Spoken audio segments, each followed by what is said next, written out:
Bonjour et bienvenue dans le e-learning pratique Aqualand.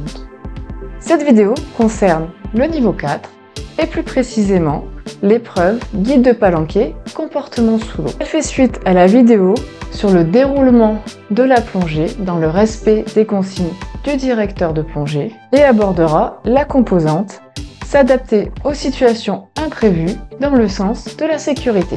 Lors de la plongée, vous allez vous retrouver face à des situations imprévues auxquelles il faudra vous adapter pour pouvoir garder toute la palanquée en sécurité. Les critères de réussite pour cette épreuve sont: le guide de palanquée doit être réactif aux situations imprévues, comme le courant, une mauvaise visibilité, la température, etc. Les adaptations vont dans le sens de la sécurité.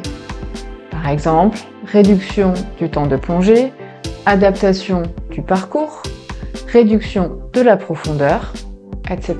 Le jury évalue la capacité à réagir de façon pertinente du guide de palanquée et sa capacité à s'adapter tout en assurant la sécurité de la palanquée. Dans cette première situation, on s'aperçoit que le guide de palanquée palme contre le courant et donc que son plongeur encadré le suit. Cela peut entraîner un début d'essoufflement, une forte consommation, un épuisement, un début de panique, etc. Comment auriez-vous pu faire mieux? Voici une proposition de solution. Si vous vous rendez compte que le parcours que vous aviez prévu vous force à palmer contre le courant, modifiez-le et adaptez-vous. Et trouvez ainsi un chemin qui vous évite de devoir faire ça. Protégez au maximum votre palanquée du courant, soit en restant proche du fond si c'est possible, soit en s'abritant. Par exemple sur une épave, d'un côté de l'épave si elle est moins affectée par le courant par rapport à l'autre, ou même à l'intérieur si c'est autorisé. On peut voir ici un plongeur encadré qui montre des signes qu'il a froid, voire très froid, avec des tremblements visibles et également une position repliée sur lui-même. Le guide de palanquée lui demande si tout va bien. Le plongeur encadré lui répond OK avec des tremblements au niveau des mains. Le guide de palanquée poursuit son exploration. Comment auriez-vous pu faire mieux? Voici une proposition de solution. Il est important pendant le briefing d'instaurer des signes de communication sur le froid avec vos plongeurs et de leur demander régulièrement lors de la plongée. Vous pouvez mettre en place des signes avec un code, par exemple froid 1 et froid 2.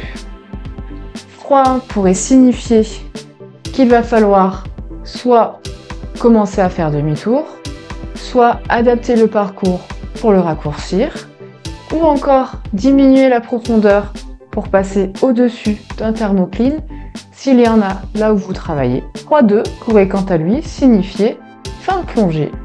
Dans ce cas-là, vous remontez avec vos plongeurs encadrés en respectant bien sûr leur désaturation. Ainsi, pour s'adapter aux situations imprévues dans le sens de la sécurité, il est important d'avoir réfléchi en amont à différents scénarios possibles et aux réactions à avoir. On a vu par exemple l'exemple du courant et donc bien faire attention à s'en abriter. Dans le briefing, vous pouvez mentionner à vos plongeurs encadrés certains de ces scénarios et ce que vous attendez d'eux. Si on garde l'exemple du courant, certains sites en ont particulièrement souvent.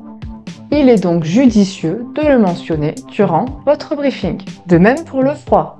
Certaines périodes de l'année ou profondeurs y sont particulièrement sujettes. Instaurer une communication et des réactions à avoir avec vos plongeurs est donc particulièrement important. Dans la prochaine vidéo, nous aborderons la 5e composante de l'épreuve guide de palanquée comportement sous l'eau, à savoir comment s'orienter.